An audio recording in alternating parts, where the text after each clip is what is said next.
ओम शांति। आज के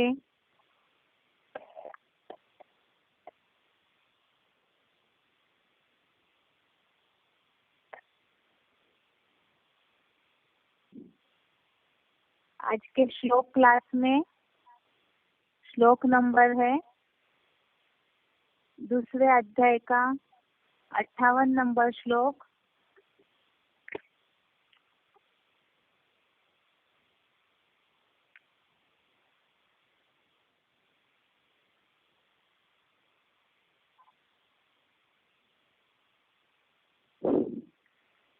अध्याय सेकंड श्लोक नंबर 58। श्लोक है यदा संहरते चायं कुर्मः अंगानि इव सर्वशः इंद्रियाणि इंद्रियार्थेभ्य तस्य प्रज्ञा प्रतिष्ठिता। श्लोक दोबारा देखिए। यदा संहरते चायं कुर्मो अंगानि इव सर्वशः इंद्रियाणि इंद्रियार्थेभ्य तस्य प्रज्ञा प्रतिष्ठिता। संधि विच्छेद है यदा संहरते च अयं कुर्मः अंगानि इव सर्वशः इंद्रियाणि इंद्रियार्थेभ्य तस्य प्रज्ञा प्रतिष्ठिता। संधि विच्छेद दोबारा यदा संहरते च अयं कुर्मः अंगानि इव सर्वशः इंद्रियाणि इंद्रियार्थेभ्य तस्य प्रज्ञा प्रतिष्ठिता। अभी शब्दों का अर्थ देखते हैं। च अर्थात और, यदा अर्थात जब, अयम अर्थात यह, कुर्मः अर्थात कछुए के, अंगानि इव अर्थात अंगों की तरह, इंद्रियाणि अर्थात इंद्रियों को, इंद्रियार्थेभ्य अर्थात इंद्रियों के विषय भोग, सर्वशः अर्थात सब ओर से, संहरते अर्थात संपूर्ण, खींच लेता है, तस्य अर्थात उस योगी की, प्रज्ञा अर्थात बुद्धि, प्रतिष्ठिता अर्थात दृढ़ता से आत्मस्थिर हो जाती है। शब्दों का अर्थ दोबारा। च अर्थात और, यदा अर्थात जब, अयम अर्थात यह, कुर्मः अर्थात कछुए के, अंगानि इव अर्थात अंगों की तरह, इंद्रियाणि अर्थात इंद्रियों को, इंद्रियार्थेभ्य अर्थात इंद्रियों के विषय भोग, सर्वशः अर्थात सब ओर से, संहरते अर्थात संपूर्ण खींच लेता है, तस्य अर्थात उस योगी की, प्रज्ञा अर्थात बुद्धि, प्रतिष्ठिता अर्थात दृढ़ता से आत्मस्थिर हो जाती है। श्लोक का अर्थ है और जब यह कछुए के अंगों की तरह इंद्रियों को, इंद्रियों के विषय भोग, सब ओर से संपूर्ण खींच लेता है, उस योगी की बुद्धि दृढ़ता से आत्मस्थिर हो जाती है। श्लोक का अर्थ दोबारा देखते हैं। और जब यह कछुए के अंगों की तरह इंद्रियों को इंद्रियों के विषय भोग सब ओर से संपूर्ण खींच लेता है। उस योगी की बुद्धि दृढ़ता से आत्मस्थिर हो जाती है। ये श्लोक का अर्थ है, इसमें बात चल रही थी, अर्जुन ने भगवान से पूछा कि स्थिर बुद्धि वालों की क्या परिभाषा है, क्योंकि जहाँ बात चल रही थी धर्म युद्ध में स्थिर होना जरूरी है, अर्थात कर्म योगी बनना भी जरूरी है इस कर्मों के क्षेत्र में, और साथ में ही युद्ध के लिए स्थिर बुद्धि की आवश्यकता है। और स्थिर बुद्धि की निशानियां हम पिछले हफ्ते देख रहे थे, जिसमें सबसे पहले भगवान ने अर्जुन को बताया है इच्छा मात्रम अविद्या, जो आत्मिक स्थिति और परमात्मा याद इसी में ही संतुष्ट रहता है और बाकी सारी इच्छाओं को त्याग देता है, वो इच्छा मतलब अविद्या वाला ही स्थिर बुद्धि वाला कहा जाता है। दूसरा बताए थे निशानी कि जो दुखों में उद्वेग बेचैनी से रहित मन वाला, क्रोध मुक्त, राग भय मुक्त है, और साथ में ही ऐसे मुक्ति को वही पा सकते हैं जो ज्ञान की मनन चिंतन की अवस्था में है। तो ऐसे ही व्यक्ति स्थिर बुद्धि कहा जाता है। और साथ में ही चारों ओर से सब ओर से पूरा स्नेह रहित हुआ, क्योंकि कहीं भी बुद्धि का अटैचमेंट अगर है, जैसे बताया रावण की जंजीरें द्वापर युग से फैलने लगती है, तो वो भी एक बंधन है, और ऐसे बंधन जो है वो स्थिर बुद्धि होने नहीं देगा। जो दीपक की लौ एकदम स्थिर होनी चाहिए, तूफानों से भी न हिले, आत्मिक स्थिति का दीपक वो तभी हो सकता है जब इन सारी निशानियों में योगी स्थिर होगा। और साथ में ही जो बताया 57 नंबर श्लोक में कि सफलता असफलता अर्थात शुभ और अशुभ को पाकर भी न पूरा आनंदित होता है न दुखी होता है, उनकी बुद्धि दृढ़ता से स्थिर है।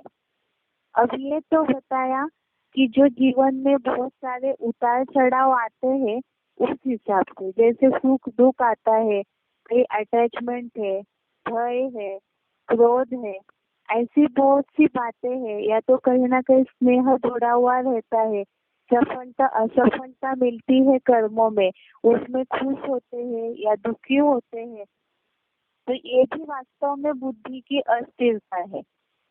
जो योगी होगा उनकी बुद्धि कहीं भी इस तरह से हिलेगी नहीं। और इसी के लिए ही ये तो हो गई बुद्धि की स्टेज की बात, लेकिन बुद्धि की स्थिरता कब आ सकती है? बुद्धि की स्थिरता आने के लिए जरूरी है कि उदाहरण दिया हुआ है यहाँ पर, कर्म करते समय भी इंद्रियों की स्टेज जैसे होगी, उसी के आधार पर ही बुद्धि की जो स्थिरता है वो भी डिपेंड करती है। और इसके लिए ही खास उदाहरण दिया हुआ है कछुए का। जैसे भक्ति मार्ग में भी कछुए को मंदिरों में दिखाया जाता है बाहर ही, और बेसिक कोर्स में जो प्रदर्शनी का किताब है उसमें भी कछुए को दिखाया हुआ है। जो आज शक्तियाँ दिखाई हुई है राज्यों के द्वारा प्राप्त होने वाली, उसमें से एक शक्ति बताई हुई है जो कछुए में एक विशेषता होती है कि कर्म करने के बाद वो अपने इंद्रियों को पूरा अंदर सिकुड़ लेता है, जैसे कि उसकी इंद्रियां सोते हुए ही नहीं है। अभी यहाँ है कि यहाँ कछुए के अंगों की तरह इंद्रियों को इंद्रियों के विषय भोग सब ओर से खींच लेता है। अब यहाँ मनुष्य जो है वो अपनी इंद्रियों को, पुरुषार्थी जो भी है, वो पुरुषार्थी जीवन में चाहे मनुष्य का जो शरीर है उस हिसाब से वो कछुए की तरह अपनी इंद्रियों को कैसे समेटेगा। कछुए का तो प्रकृतिकृत शरीर ऐसे मिला हुआ है उसे कि वो अपने शरीर को सिकुड़ के बैठ जाता है कर्म करने के बाद। लेकिन मनुष्यों के शरीर में तो कोई ऐसी खासियत दी हुई नहीं है। तो फिर यहाँ कछुए का मनुष्यों के कर्मेंद्रियों ज्ञानेंद्रियों से उदाहरण देने का अर्थ क्या है। यहाँ बताया है कि कछुए के अंगों की तरह इंद्रियों के विषय भोग सब ओर से संपूर्ण खींच लेता है। अर्थात विषय भोग सब ओर से संपूर्ण खींचना, अर्थात जहाँ जहाँ भी मन और बुद्धि, क्योंकि मन जो है वो चंचल है। हमने मन के टॉपिक में इस बात को समझा है कि मन की चंचलता बुद्धि को भी हर लेती है और इसी तरह से ये विषय भोग जो है वो बार बार मन बुद्धि को अपने सुख की ओर खींचते हैं।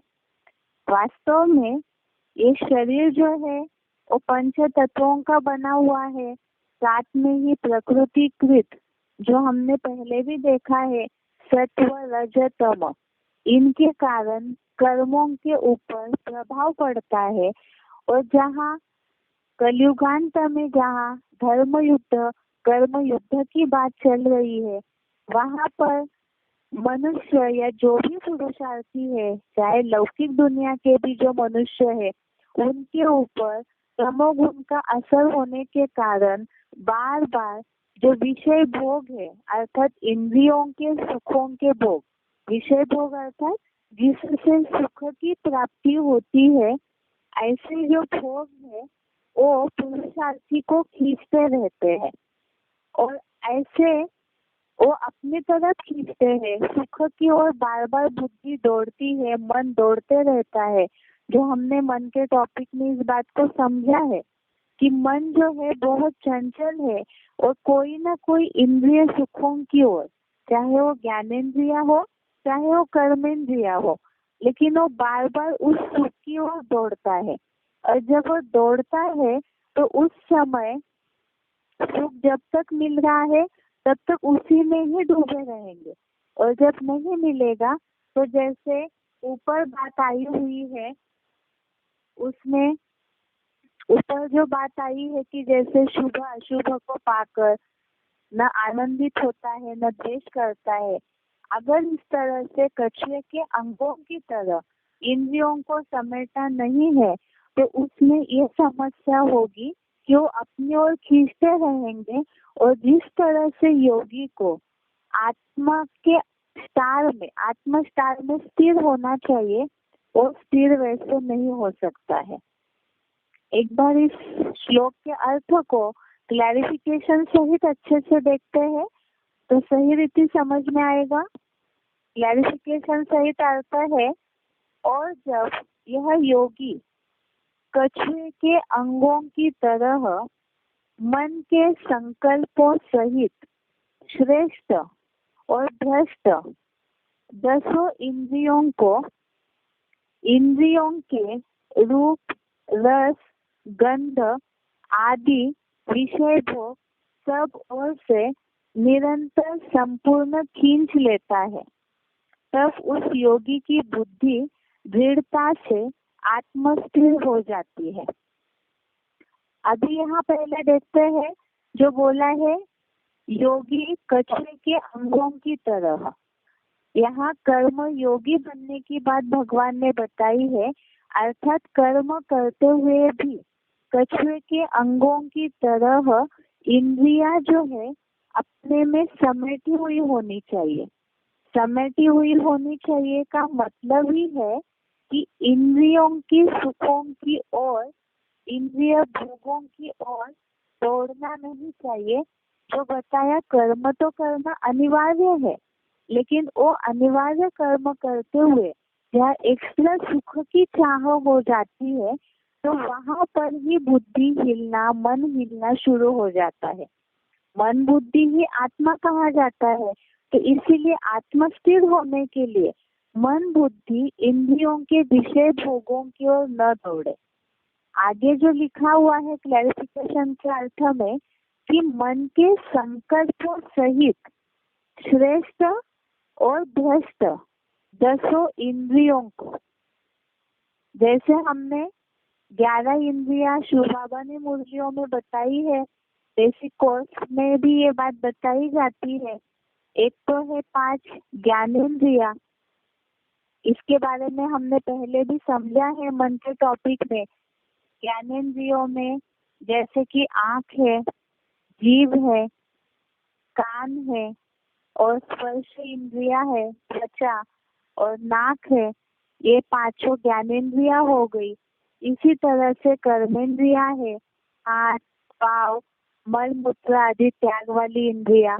तो ऐसी जो कर्मेंद्रिया है और साथ में 11वां मन जो अदृश्य इंद्रिया अव्यक्त मन, इसे भी शिव बाबा ने इसे मुरलियों में अव्यक्त मन को भी सबसे शक्तिशाली इंद्रिय बोला हुआ है।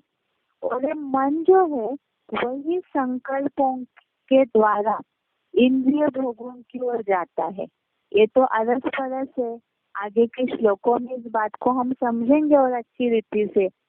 लेकिन इस श्लोक में जिस तरह से बताया है, कछुए की तरह समेटने का भाव पहले हमें सही रीति समझना है कि मन के संकल्पों सहित श्रेष्ठ और भ्रष्ट 10 इंद्रियों को, इंद्रियों के रूप, रस, गंध आदि विषय भोग सब ओर से निरंतर संपूर्ण खींच लेता है।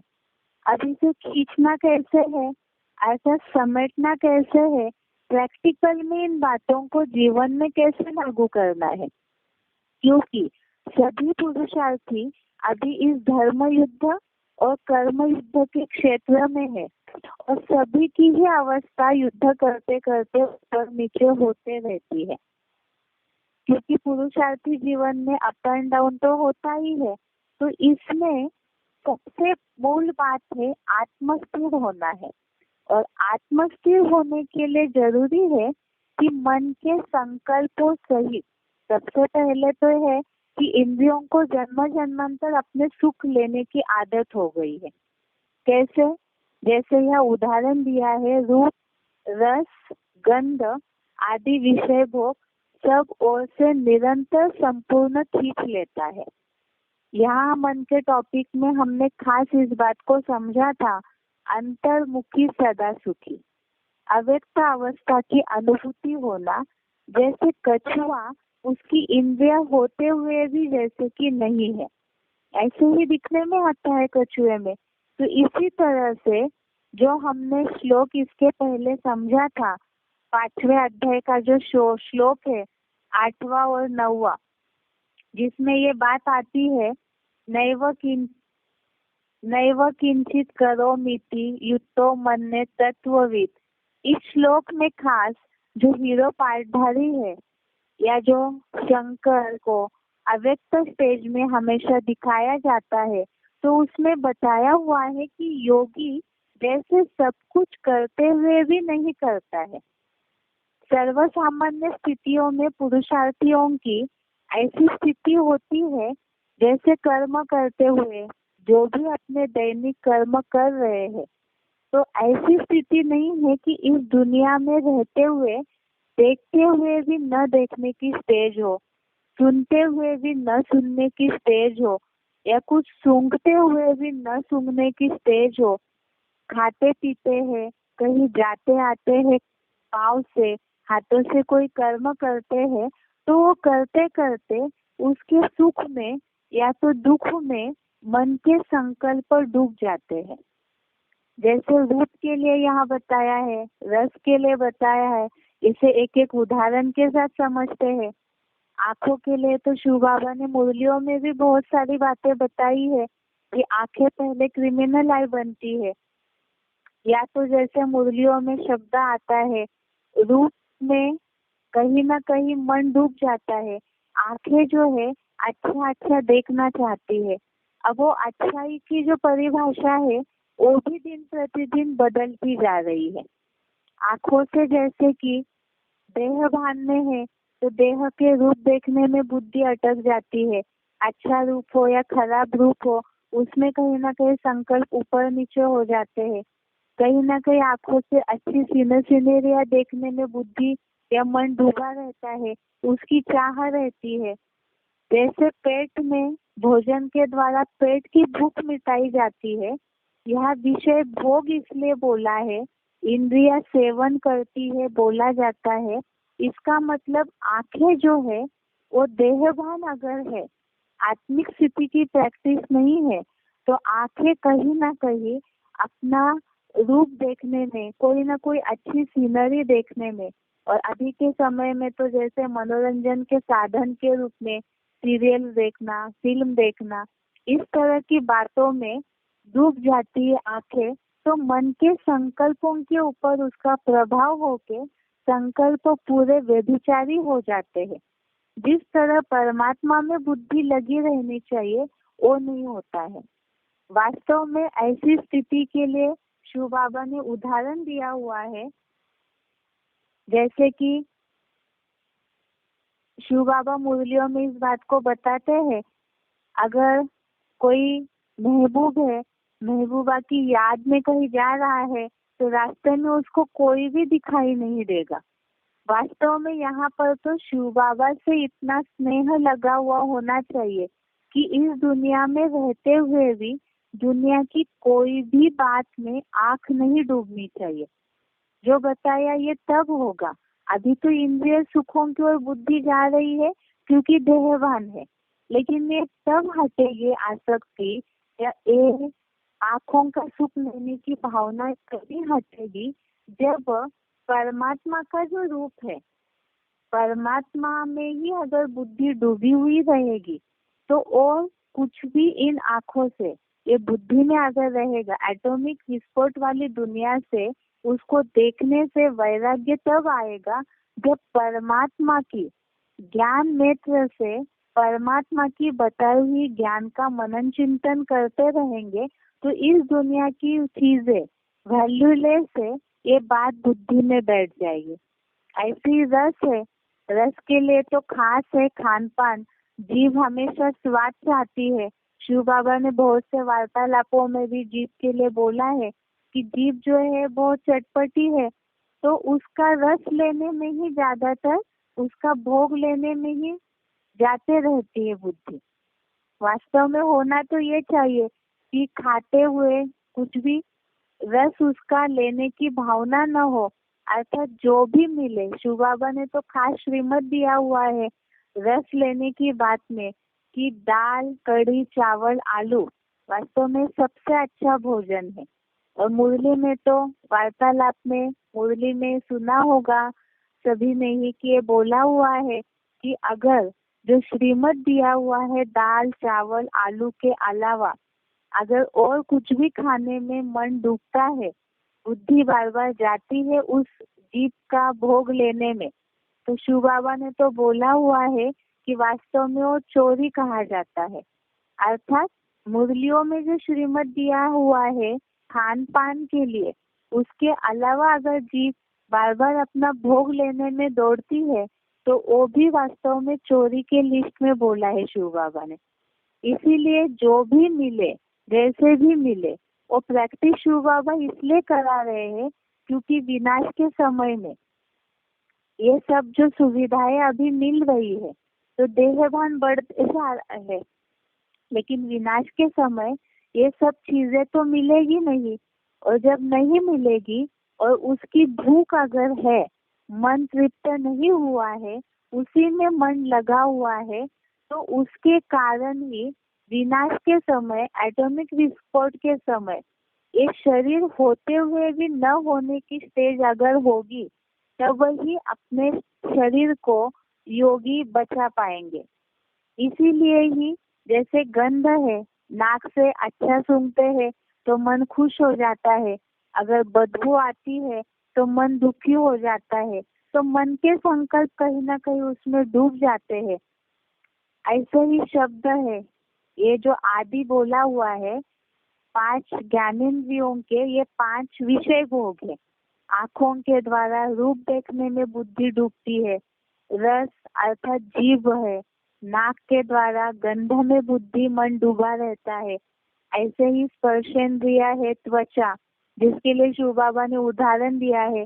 कोई अच्छा स्पर्श होता है, मुलायम जैसे मखमल जैसे अच्छे फूलों को स्पर्श करते हैं तो सुख महसूस होता है। या तो फिर कोई खुरदुरी चीज है तो उसमें अगर स्पर्श होता है तो मन खराब हो जाता है, मतलब संकल्प तुरंत टूट जाते हैं। बार बार संकल्प वास्तव में आत्मस्टार से हिलने नहीं चाहिए, लेकिन इस तरह से देहवान होने के कारण ये जो 5 ज्ञानेंद्रिया है, जिससे हमें अच्छा या बुरे का ज्ञान होता है, तो संकल्प तुरंत हिल जाते हैं। और मन के संकल्प हिलेंगे तो बुद्धि की निर्णय शक्ति, समझ शक्ति हिल जाती है। और आत्मस्टार से जैसे ही मन बुद्धि हिली तो वैसे ही देहभान बढ़ने लगता है। ऐसे ही कानों के द्वारा भी अच्छा अच्छा सुनने की इच्छा होती है। लगातार अगर कहीं भी कुछ अच्छी म्यूजिक सुनाई दी तो कान तुरंत उसकी ओर ही खींचे चले जाते हैं, उसी में सुनने में मन डूब जाता है। तो ये वास्तव में मन के संकल्प इस तरह से डूबते हैं। तो मन के संकल्प अगर डूबेंगे और इंद्रिया भी उस हो जाएगी, ये तो अरस परस है।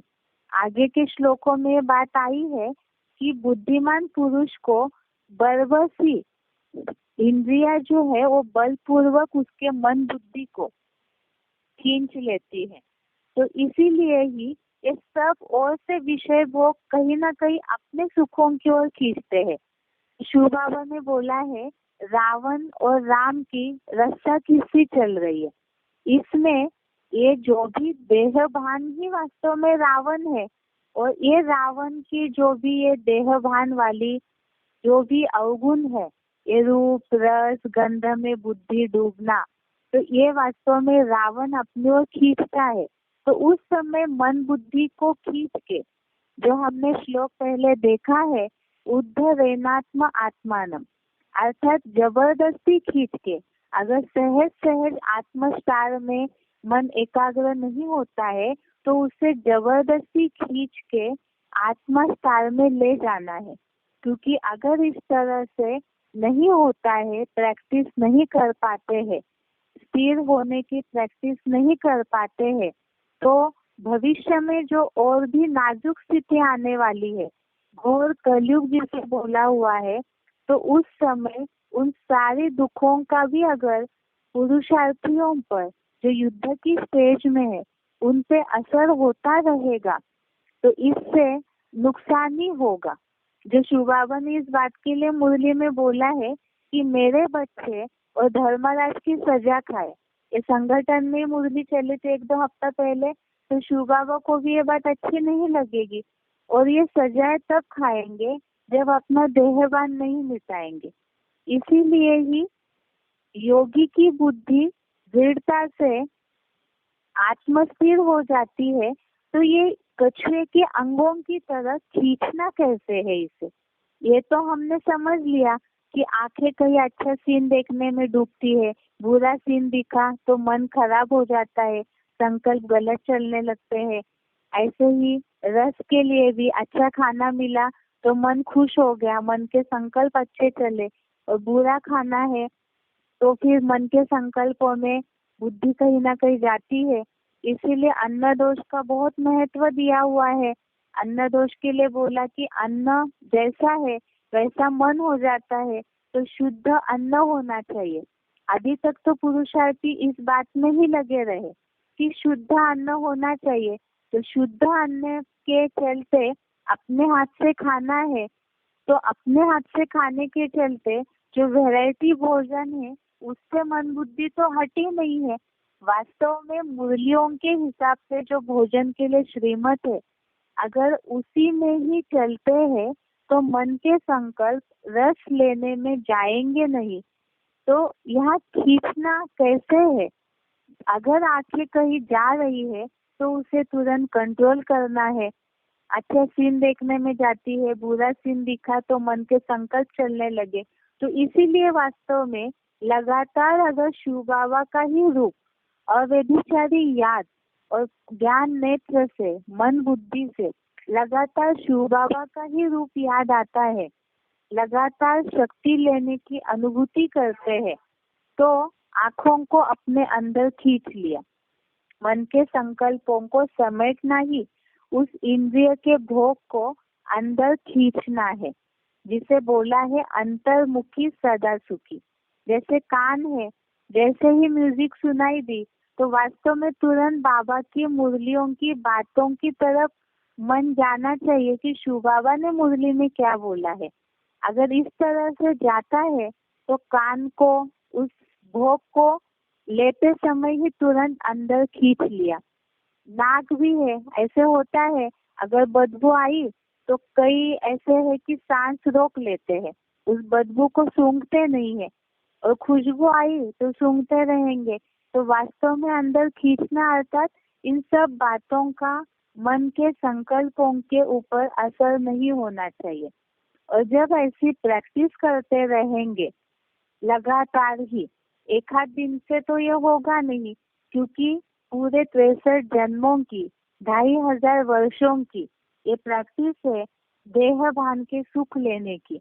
तो इसे प्रैक्टिस करना है। इसके लिए हमने समझा था कि क्षणे क्षणे उपरमेत बुद्ध्या, अर्थात धीरे धीरे करके, बार बार। इसलिए शिव बाबा ने बोला है अटेंशन, अटेंशन का पहरेदार अगर लगातार लगा रहे मन के संकल्पों के ऊपर, जैसे कोई चोर न घुसे इसलिए बड़े बड़े ऑफिसेस में अच्छे अच्छे गार्ड को रखा जाता है अस्त्र शस्त्रों सहित।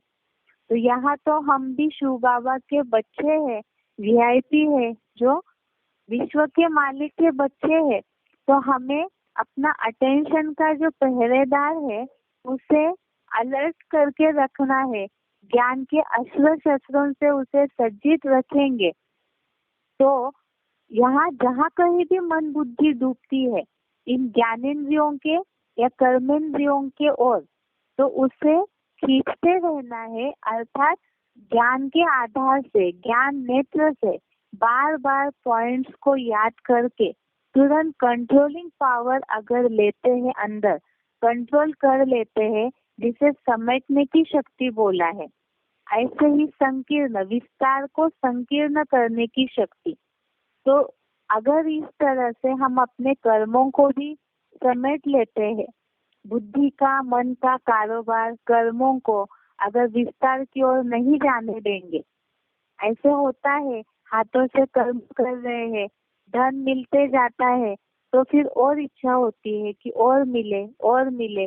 जो 16वें अध्याय में इसके लिए बहुत अच्छा वर्णन दिया हुआ है, अध्याय 16 में, कि एक धन की चाहना और भी बहुत सारी ऐसी चाहनाएं हैं, मन की धन की चाहना, संपत्ति की, मान मर्तबे की चाहना, जनबल की चाहना, इन सब बातों में कलयुग की जो भी बातें हैं ये सब देहवान वाली बातें हैं। जब इन सारों को अपने अंदर खींच लेते हैं, कंट्रोल कर लेते हैं, और उसके लिए ही जरूरी है, ये कब कंट्रोल होगा? अगर कोई हमारे पास अच्छी चीज, बुरी चीज है, उसे हटाने के लिए ऑप्शन में अच्छा ही कुछ चाहिए। तो मुरली पॉइंट अगर बुद्धि में आए कि कलयुग की मान मर्तबा, कलयुगी दुनिया के जो भी सुख है, उसकी तुलना में तो जो स्वर्णिम संगम युग और जो स्वर्ग में हमें सुख मिलने वाला है वो तो बहुत ऊंचा है, वो अविनाशी सुख है। अगर बार बार इस ओर मन के संकल्प पर डूबते हैं और याद में बैठ करके अगर इस तरह से इसकी अनुभूति हो जाए अतीन्द्रिय सुख की, तो ऑटोमेटिकली इन सब बातों से मन बुद्धि हट जाएगी और तभी ही योगी की बुद्धि दृढ़ता से आत्मस्थिर हो जाएगी। ये है आज के श्लोक का अर्थ। एक बार इसे पढ़ के फिर उच्चारण सुनते हैं।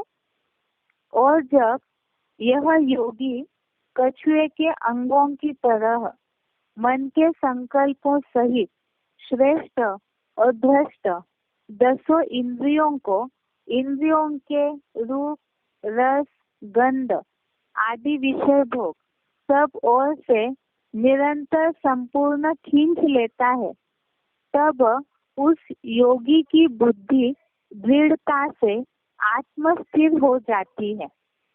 एक बार इस श्लोक का उच्चारण सुनते हैं, उसके बाद सिलेक्टेड पॉइंट्स है उसे समझेंगे।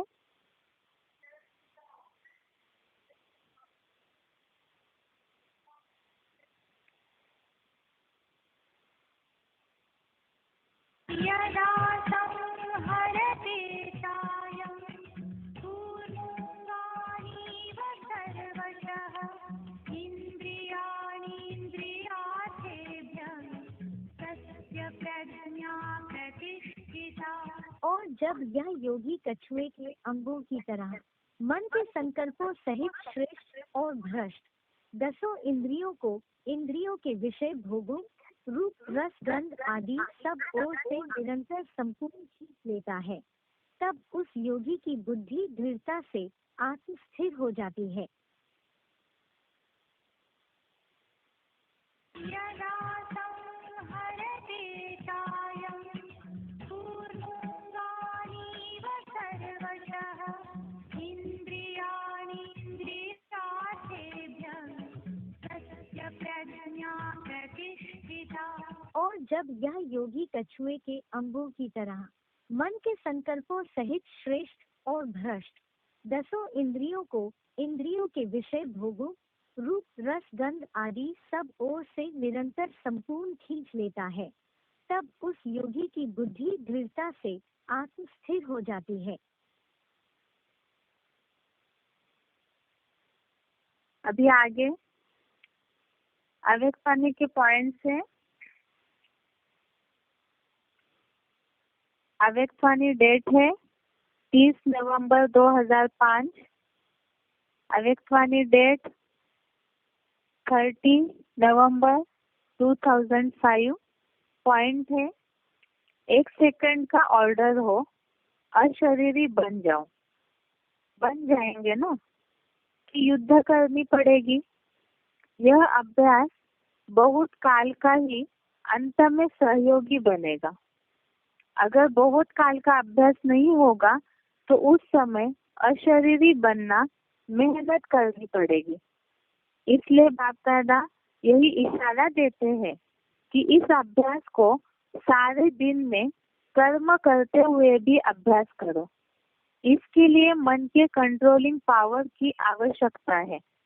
अगर मन कंट्रोल में आ गया तो कोई भी कर्मेंद्रिय वशीभूत नहीं कर सकती।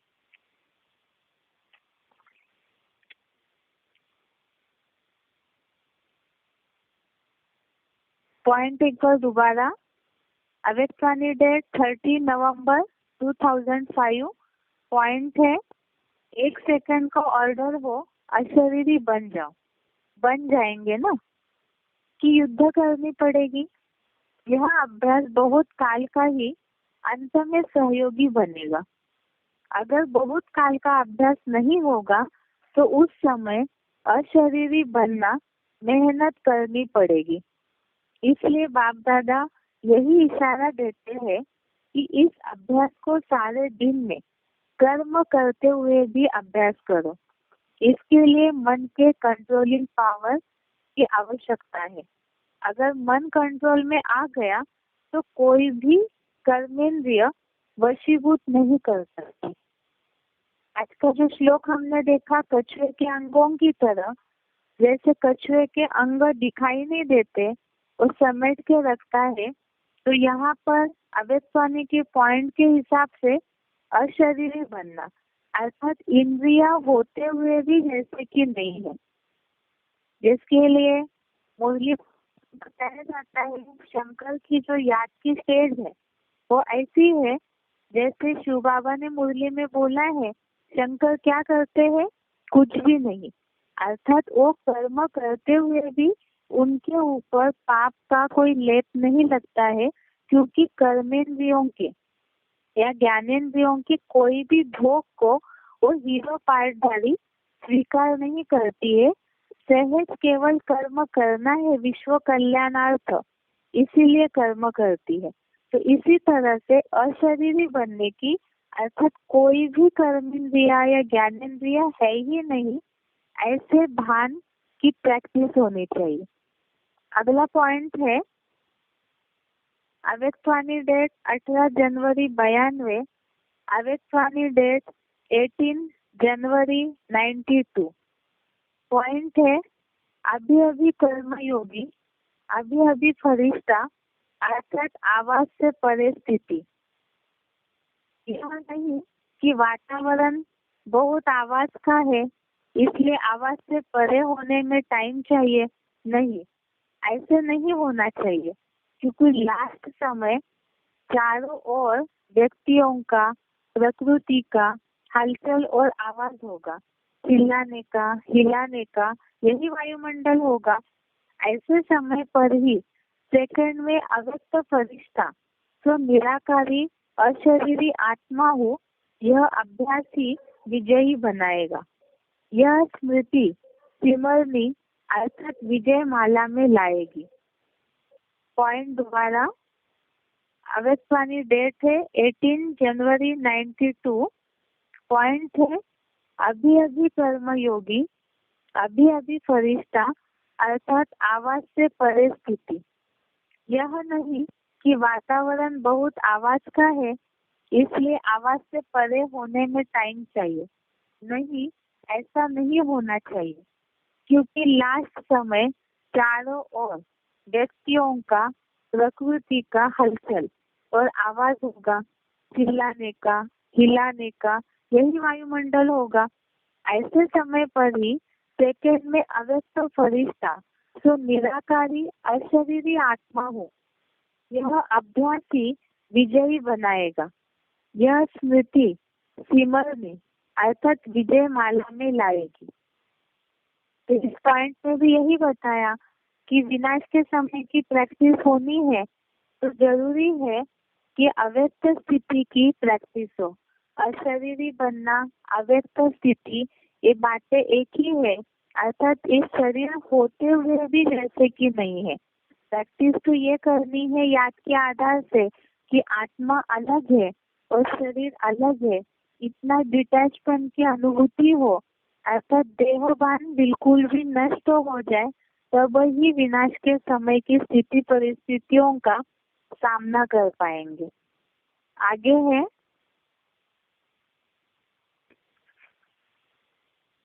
आगे का पॉइंट है अव्यक्तवाणी डेट 26 जून 69, अव्यक्तवाणी डेट 26 जून 69, पेज 86।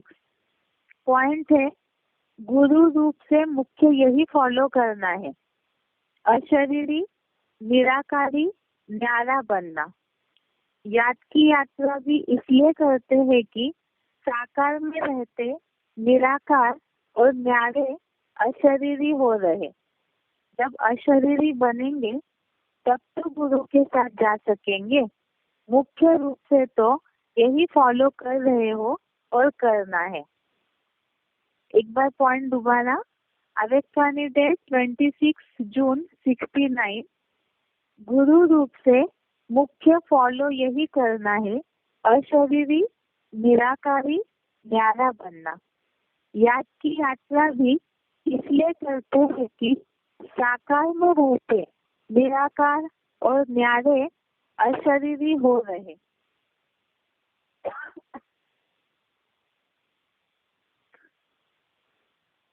जब अशरीरी बनेंगे तब तो गुरु के साथ जा सकेंगे। मुख्य रूप से तो यही फॉलो कर रहे हो और करना है। अगला पॉइंट है अव्यक्तवाणी डेट 18 सितंबर 69, अव्यक्तवाणी डेट 18 सितंबर 69, पेज 117। पॉइंट है अगर अपनी व औरों की आकृति न देख, अव्यक्तों को देखेंगे तो आकर्षण मूर्त बनेंगे। अगर आकृति को देखते तो आकर्षण मूर्त नहीं बनते हो। आकर्षण मूर्त बनना है तो आकृति को मत देखो। आकृति के अंदर जो आकर्षण रूप है उसको देखने से ही अपने से औरों को आकर्षण होगा अब यही अव्यक्त सर्विस रही हुई है। पॉइंट दोबारा, अव्यक्तानी डेट 18 सितंबर 69। अगर अपनी व औरों की आकृति को न देख अव्यक्तों को देखेंगे तो आकर्षण मूर्त बनेंगे। अगर आकृति को देखते तो आकर्षण मूर्त नहीं बनते हो। आकर्षण मूर्त बनना है तो आकृति को मत देखो। आकृति के अंदर जो आकर्षण रूप है उसको देखने से ही अपने से औरों को आकर्षण होगा। अब यही अव्यक्त सर्विस रही हुई है।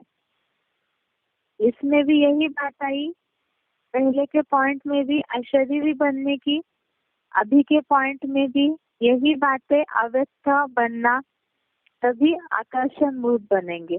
अव्यक्त अर्थात ही व्यक्त का कोई भान न हो, इस शरीर का भान न हो, वही अव्यक्त स्टेज है। और ये तभी बनेगी जब लगातार आत्मिक स्थिति की प्रैक्टिस होगी। इंद्रिय सुखों की ओर मन दौड़ेगा नहीं। आगे का पॉइंट है 25 अक्टूबर 69, अव्यक्तवाणी डेट 25 अक्टूबर 69। पॉइंट है मनसा में, वाचा में और कर्मना में भी, और साथ साथ लौकिक संबंधियों अथवा दैवी परिवार के संबंध में आने में भी कहाँ तक क्या करना है, क्या कहना है, क्या नहीं कहना है, और जो नहीं करना है उसको कंट्रोल करना, यह पूरी पावर न होने कारण सफल नहीं होते हो। जब अपने को कंट्रोल करना हो तो अपने को बिल्कुल हल्का बिंदु रूप में स्थित करना है। कंट्रोल करने के लिए फुल स्टॉप करना होता है।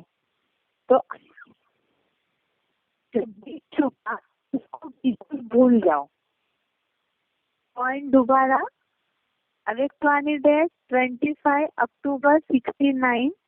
पॉइंट है मनसा में, वाचा में और कर्मना में भी, और साथ साथ लौकिक संबंधियों अथवा दैवी परिवार के संबंध में आने में भी कहाँ तक क्या करना है, क्या कहना है, क्या नहीं कहना है, और जो नहीं करना है उसको कंट्रोल करना, यह पूरी पावर न होने कारण सफल नहीं होते हो। जब अपने को कंट्रोल करना हो तो अपने को बिल्कुल हल्का बिंदु रूप में स्थित करना है। कंट्रोल करने के लिए फुल स्टॉप करना होता है। तो आप भी बिंदी लगा दो, जो बीत चुका उसको बिल्कुल भूल जाओ। तो ये भी एक कंट्रोलिंग पावर हुई। कई बार बीती बातों का चिंतन करने से भी मन के संकल्प उस ओर खींचते हैं, और खास तो बताया चाहे लौकिक संबंधी हो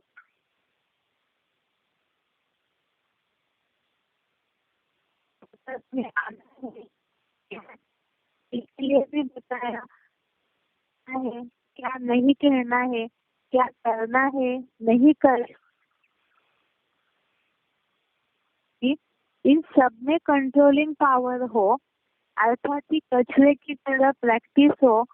बिंदु और कचरे की तरह प्रैक्टिस के लिए भी यहाँ पॉइंट में बताया स्टॉप लगाना। जहाँ जहाँ लगता है कि मन के संकल्प उस ओर दौड़ रहे हैं, जहाँ सुख चाहता है, तो वहाँ वहाँ तुरंत फुल स्टॉप लगाना, अर्थात अपने को तुरंत रोकना। यही वास्तव में अपने को संकीर्ण करना या समेटना है। आगे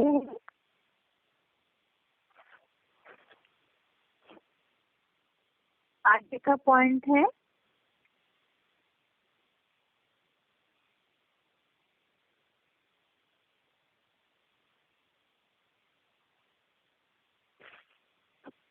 अव्यक्तवाणी डेट 30 मई 71, अव्यक्तवाणी डेट 30 मई 71। मनन में रहने से, अंतर्मुख रहने से बाहर मुक्ता की बातें डिस्टर्ब नहीं करेगी। मनन में अथवा अंतर्मुखी रहने से देह अभिमान की सीट को छोड़ दे हो। फिर माया लौट जाएगी, क्योंकि आप अंतर्मुखी अर्थात अंडरग्राउंड हो। तो आपके लिए भी सेफ्टी का साधन यही अंतर्मुखता है, अर्थात देह अभिमान से अंडरग्राउंड। जिसका अभ्यास नहीं होता है वह थोड़ा टाइम रह फिर बाहर मुक्ता में आ जाते हैं, क्योंकि बहुत जन्मों के संस्कार बाहर मुक्ता के हैं। तो अंतर्मुक्ता में कम रह पाते हो, लेकिन रहना निरंतर अंतर्मुखी है। पॉइंट दोबारा, एक्सपायरी डेट 30 मई 71। मनन में रहने से, अंतर्मुखी रहने से बाहर मुक्ता की बातें डिस्टर्ब नहीं करेगी। मनन में अथवा अंतर्मुखी रहने से देह अभिमान की सीट को छोड़ देते हो, फिर माया लौट जाएगी, क्योंकि आप अंतर्मुखी अर्थात अंडरग्राउंड हो। तो आपके लिए भी सेफ्टी का साधन यही अंतर्मुक्ता है, अर्थात देह अभिमान से अंडरग्राउंड। जिसका अभ्यास नहीं होता है वह थोड़ा टाइम रह फिर बाहर मुक्ता में आ जाते हैं, क्योंकि बहुत जन्मों के संस्कार बाहर मुक्ता के हैं। तो अंतर्मुक्ता में कम रह पाते हैं, लेकिन रहना निरंतर अंतर्मुखी है। यहाँ जैसे अंतर्मुखी के लिए बताया अंडरग्राउंड होना, अव्यक्त स्थिति, अशरीरीपन की अवस्था, अंतर्मुखी होना अर्थात अंडरग्राउंड। जैसे अंडरग्राउंड कोई हो तो उसे दुनिया की कोई भी चीजें दिखाई नहीं देगी। तो अगर पूरा आत्मिक स्थिति की प्रैक्टिस लगातार करते हैं, ज्ञान के मनन चिंतन में ही रहते हैं, तो देहभान से अंडरग्राउंड हो गए। ऐसा जैसे देहभान दिखाई नहीं देगा, देहभान जैसे कि है ही नहीं, तो इंद्रिय सुखों की ओर मन दौड़ेगा नहीं। इसीलिए निरंतर अंतर्मुखी अर्थात वो तभी होगा जब निरंतर ज्ञान के मनन चिंतन मंथन की स्टेज रहेगी, तो बाहर मुक्ता में आएंगे नहीं, तो अशरीरी पने की अच्छी प्रैक्टिस होगी। अगला पॉइंट है 16 जनवरी 79, अवेक्तवाणी डेट 16 जनवरी 79। जैसे गुण के अंदर रहने से बाहर के वातावरण से परे रहते हैं, ऐसे अंतर्मुखी अर्थात सदा देह से न्यारे और बाप के प्यारे रहने के अभ्यास की गुफा में रहने वाले दुनिया के वातावरण से परे होते, यह वातावरण के प्रभाव में नहीं आ सकते। जैसे पॉइंट दोबारा, जैसे गुण के अंदर रहने से बाहर के वातावरण से परे रहते हैं, ऐसे अंतर्मुखी अर्थात सदा देह से न्यारे और बाप के प्यारे रहने से अभ्यास की गुफा में रहने वाले दुनिया के वातावरण से परे होते, यह वातावरण के प्रभाव में नहीं आ सकते। अगला पॉइंट है, मुरली तारीख है 5/11/75, मुरली डेट 5 नवंबर 75।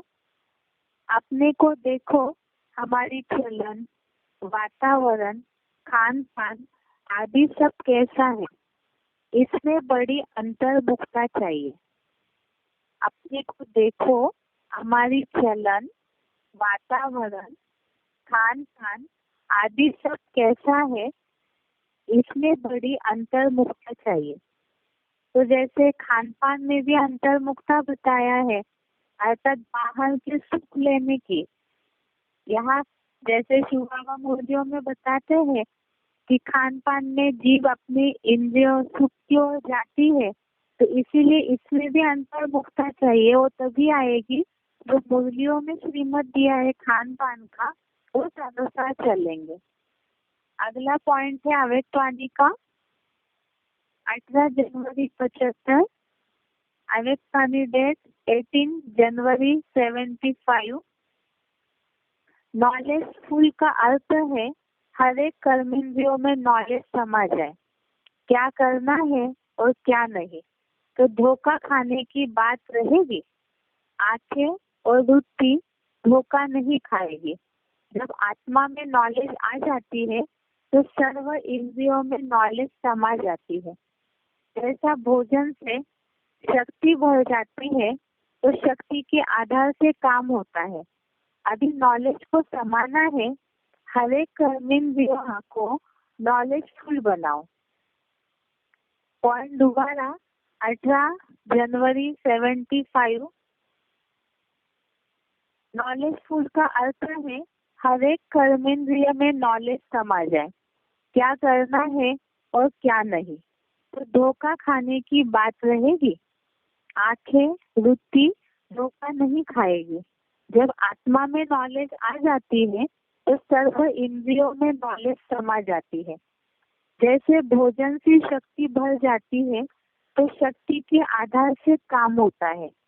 अभी नॉलेज को समाना है। हर एक कर्मेंद्रिया नॉलेजफुल बनाओ। अर्थात हर इंद्रिय को नॉलेजफुल बनाना, अर्थात हर इंद्रिय के लिए या सुबह से शाम तक की दिनचर्या के लिए जो जो भी श्रीमत दिया है, तो ऐसे ऐसे मूल्यों के पॉइंट्स को इकट्ठा करके रखना चाहिए। तो बोला हुआ है शिव बाबा ने, चार्ट बनाओ अपना, और डेली के चार्ट में अगर इन बातों का ध्यान देते हैं कि कौन सी इंद्रिय ने किस सुख की ओर खींचा, अगर इस बात का अटेंशन का पहरा देते हैं तो ऑटोमेटिकली फुल स्टॉप लगाने की प्रैक्टिस होगी। जैसे इसमें बताया है आज अभी के पॉइंट में, हर कर्मेंद्रियों में नॉलेज समा जाए। तो आंखों के लिए क्या श्रीमत है, जीभ के लिए क्या श्रीमत है, हाथों से कर्म करने के लिए क्या श्रीमत है, बोल के लिए क्या श्रीमत है। जैसे कि पाँव से कहीं जाना आना करते हैं तो शिव बाबा ने उसके लिए भी बोला है, घूमना फिरना भूतों का काम है।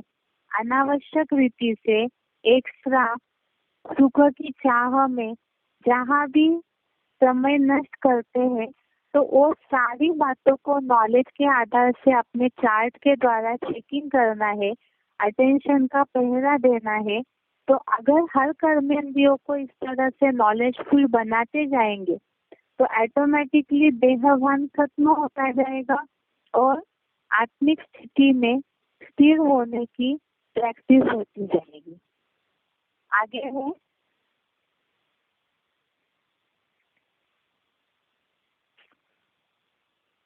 अव्यक्तवाणी डेट है 18 जनवरी 92। अव्यक्तवाणी डेट 18 जनवरी 92। अभी अभी कर्मयोगी, अभी अभी फरिश्ता, अर्थात आवाज से परे अव्यक्त स्थिति। यह नहीं कि वातावरण बहुत आवाज का है इसलिए आवाज से परे होने में टाइम चाहिए, नहीं, ऐसा नहीं होना चाहिए। क्योंकि लास्ट समय चारों ओर व्यक्तियों का, प्रकृति का हलचल और आवाज होगा, चिल्लाने का, हिलाने का वायुमंडल होगा। ऐसे समय हर सेकेंड अव्यक्त फरिश्ता तो निराकारी अशरीरी आत्मा हो, यह अभ्यास ही विजयी बनाएगा। यह स्मृति सिमरनी अर्थात विजय माला में लाएगी। इसलिए यह अभ्यास अभी से आवश्यक है। इसको कहते हैं प्रकृति जीत, माया जीत। मालिक बन चाहे तो मुख का साज बजाए, चाहे तो कानों द्वारा सुने, अगर नहीं चाहे तो सेकंड में फुल स्टॉप, आधा स्टॉप भी नहीं, फुल स्टॉप। यही है ब्रह्मा बाप के समान बनना। स्नेह की निशानी है समान बनना। इस पॉइंट में आधा पॉइंट तो पहले पढ़ चुके हैं, दोबारा बता रहे। अव्यक्तवाणी डेट 18 जनवरी 92। यह जो सेकेंड में अव्यक्त फरिश्ता सो निराकारी अशरीरी आत्मा हूँ, यह अभ्यासी विजयी बनाएगा। यह स्मृति अव्यक्त फरिश्ता या निराकारी अशरीरी आत्मा हूँ, यह स्मृति सिमरनी अर्थात विजय माला में लाएगी। इसलिए यह अभ्यास अभी से अति आवश्यक है। इसको कहते हैं प्रकृति जीत, माया जीत। मालिक बन चाहे तो मुख का साज बजाए, चाहे तो कानों द्वारा सुने, अगर नहीं चाहे तो सेकंड में फुल स्टॉप, आधा स्टॉप भी नहीं, फुल स्टॉप। यही है ब्रह्मा बाप के समान बनना, स्नेह की निशानी है समान बनना। आगे का पॉइंट है अव्यक्तवाणी डेट 24 जून 71, अव्यक्तवाणी डेट 24 जून 71। अपने को सदैव अंडरग्राउंड अर्थात अंतर्मुखी बनाने की कोशिश करनी चाहिए। अंतर्मुखी होकर के कार्य करने से एक तो विघ्नों से बचत, दूसरा समय का बचाव, तीसरा संकल्पों का बचाव व बचत हो जाएगी। पॉइंट दोबारा, अव्यक्तवाणी डेट 24 जून 71। अपने को सदैव अंडरग्राउंड अर्थात अंतर्मुखी बनाने की कोशिश करनी चाहिए। अंतर्मुखी होकर के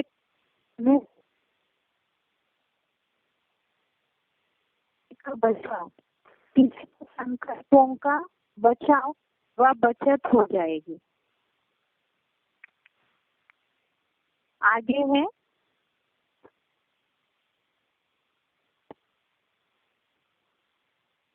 selected point number 203, selected point number 203। दिल में कोई भी व्यक्ति इसके लिए अपना अमृत वेले बाप से मिलने के बाद एक तो अमृत वेला जरूर करना, और उसके बाद अपने सारे दिन की दिनचर्या जिसमें मन बिजी रहे, कोई न कोई ड्रिल, अनेक ड्रिल बाप दादा ने सुनाई है, लेकिन कोई न कोई ड्रिल साथ साथ करती रहना। बाप दादा आप जिस व्यक्ति से बात कर रहे हैं उसने आपकी कॉल को होल्ड पर रखा है, कृपया लाइन पर बने रहें। The person you are speaking with has put your call on hold. Please stay on the line. आप जिस व्यक्ति से बात कर रहे हैं उसने आपकी कॉल को होल्ड पर रखा है। तो ये दिल कोई कहे समय नहीं मिला, कितना भी कोई बिजी हो, पानी की प्यास लगती है तो क्या पानी नहीं पिएंगे? पानी पीने के लिए उठेंगे जरूर ना, जरूरी समझ के उठेंगे ना। तो ये 1 मिनट का शरीर बनने की दिल, ये प्रैक्टिस जरूर करो। उस समय प्रैक्टिस नहीं कर सकेंगे। कई समझते हैं ना कि समय आएगा तो कर लेंगे, लेकिन नहीं, ये जन्म जन्म का बॉडी कॉन्शियस का अभ्यास उस समय शरीर बनने नहीं देगा। इसलिए अभी से कोई भी समय निकाल, सारे दिन में समय प्रति समय जो भी समय निश्चित करो, 1 सेकंड में अशरीरी आत्मा हूँ, आत्मा स्वरूप में स्थित हो जाओ। बॉडी कॉन्शियस अपनी तरफ खींचे नहीं। ये अभ्यास सभी को करना है, चाहे पुराने हो चाहे नए हो। तो बाप दादा ने कुछ समय से ये बात कही है, लेकिन करना जरूरी है, नहीं तो श्रीमत का हाथ में हाथ दे करके नहीं चल सकेंगे। आपका वायदा है साथ चलेंगे, साथ साथ राज्य में आवेंगे। तो ये दिल सभी को करनी है।